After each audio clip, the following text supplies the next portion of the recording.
Okay, so on this headlock defense theme, if we're able to find and maintain base against someone trying to just pull our head down, right? Which happens in all sorts of instances. Like a really good wrestler is gonna stand right in front of you and try and pull your head down, try and snap you down, right? We've seen that even on our guillotine defense class, okay?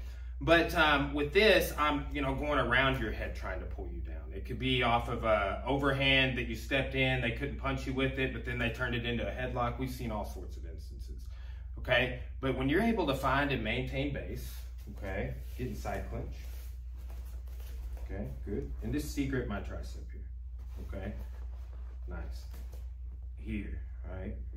Think, hip forward, shoulder back. Yes, okay, relax. Now, with this, he's just hugging my hip bone. He's connecting his hip in the back. That's what you do when you're being headlocked, okay? Sometimes we see it's more like our knee, and sometimes we might not even have hip connection, but that doesn't mean we don't have base, okay? So, once you're able to find this base, okay? So, I've got you in the side clinch here. This is under my arm, I'm good and connected, right? You start trying to pull my head here, right? I'm keeping this up, right? But also keeping this in. I don't want to be on the receiving end of headbutts. And this is where this can go into some of our takedowns right out the gate, okay? So once I'm able to do this against this headlock, and again, this is, typically him trying to pull me downward, right? Here, okay? So this may be here and I have the body lock, okay? Either way, we're gonna take this hand and do something else with it, okay? So whether he has here or whether you have the C-grip, when we work the side clinch, we see this, body lock, right? We see one hand with the C-grip on the tricep, and then we see sometimes having to address this and maybe he's striking, okay? So yeah, we might need to collect like we saw earlier in this class. And I can turn that into a C-grip, or I can turn it into pinning it onto his arm. He might not just be kind of squeezing my head, but not pulling it to the floor, right? It's just kind of, those are the things we're learning, when to feel that, okay? So as he's trying to pull my head down, what I'm gonna do is I'm gonna have this posture. I'm gonna go right down behind his knee, and that leg that's behind him where my hip's connected is going to move. And he's almost, because of what we're doing here, pull the head, right? It's almost like he's sitting some weight there. So you take him right down, okay? He just like falls in a hole, right? Now hold on to the headlock. Go ahead and hold on to the headlock. So here, we've seen ways to deal with this.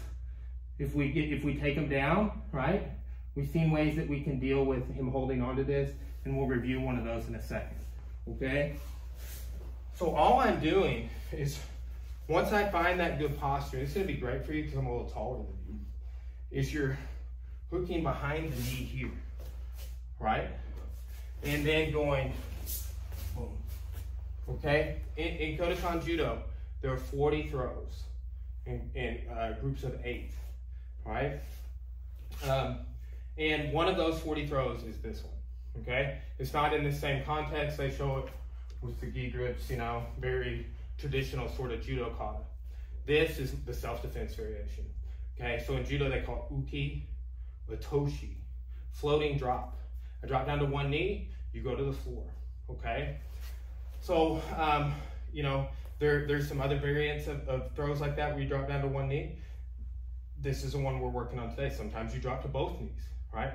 But what we're doing here is you're pulling them, you're behind their knee here, like this, okay? And they go down, and then we're eventually going down to both knees, but I want you to think about dropping down to one.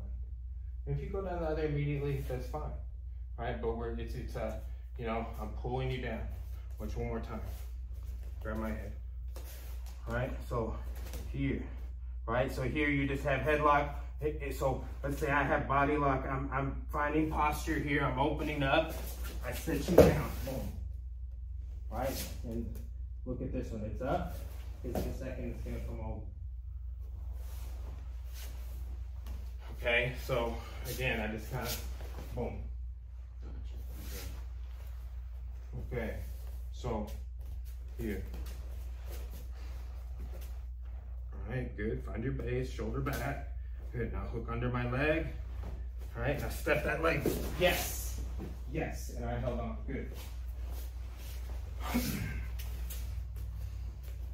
Find your base. Good, okay. Now, hook the leg. Step back. Cool. Nice. Remember how we were like when we were defending the headlock against strikes? I would step back. Very similar. So we're just dropping down when we do that. But we saw like, okay, I'm defending against side headlock, I step back and you're in a 4-point base when you do that. So like, look, I was in a 4-point base here, facing this way. Now I'm in one facing this way, right? So it's kind of like that. Like we talked about in previous class, and you did a fantastic job today. Hey, after you stand up, get in a 4-point base. Yeah, if it has to be tug of war, we can make adjustments as long as we stay mobile. Okay. So now let's do the takedown. This will be a review. I'm not gonna. So I'll just kind of walk you through it. I'm gonna hold onto your head. I want you to frame my face. And remember, I can be strong pulling everything in. But if you take my shoulders, my arms up, my shoulders become weak. Okay, and again, why? So you're gonna make me, while I'm squeezing, holding your head, you're gonna make my shoulders come into a weak position because my arms are gonna go up like that. When that happens, it makes my grip break. You know what? I just want you to fall back for armbar. Just straight up armbar, okay? So we're doing this from the headlock defense. Again, we saw this in the previous class when we were doing those headlock escapes from side control. Okay, so we're just reviewing that, but we're doing it after the takedown today. Okay, so let's see, side headlock. Find your base. Good. Okay. Now hook the leg. Step back. Nice. I've got your head. So I want you to frame my face. Step over to technical mount. Right. Slide over, nice. Now, lean kind of up over my head into my neck. There you go. Okay, now, see my arm here? You already wrapped around it. Swing your left leg over my head before you fall back. You can post a hand on the mat. Boom, and swing over. Boom. Nice, yes. You got it. Already. Just, there's no slack there, like, because my shoulder is up like that. Okay? So, let's see that again. Here, base, hook the leg, step back. Good. Step over, lean forward, nice. Good, post on the mat. Good. When you post on the mat, post closer to my face.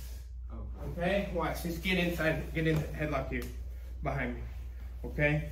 And two, sometimes I will put this hand on here and this hand here because I'm transitioning to mount. I'm not super worried about their legs, but this can prevent anything crazy happening. Okay, now step over. Boom, and this, yeah, you just let it go as you come over. And then you go, perfect, that was perfect. I'm holding you down, lean up, forward into my neck and up, nice. I had some, makes you have to break. Now, do everything but post this hand on the mat, like right where it's at. Just push down, yes, beautiful. Now, transition, swing your head that way, over. Nice, no slack. Very good. Yeah. Just that after the thing. Okay. Again, let's review. And we're doing mat and armbar from a different angle. We'll look at that on the ground as well as our hip escape.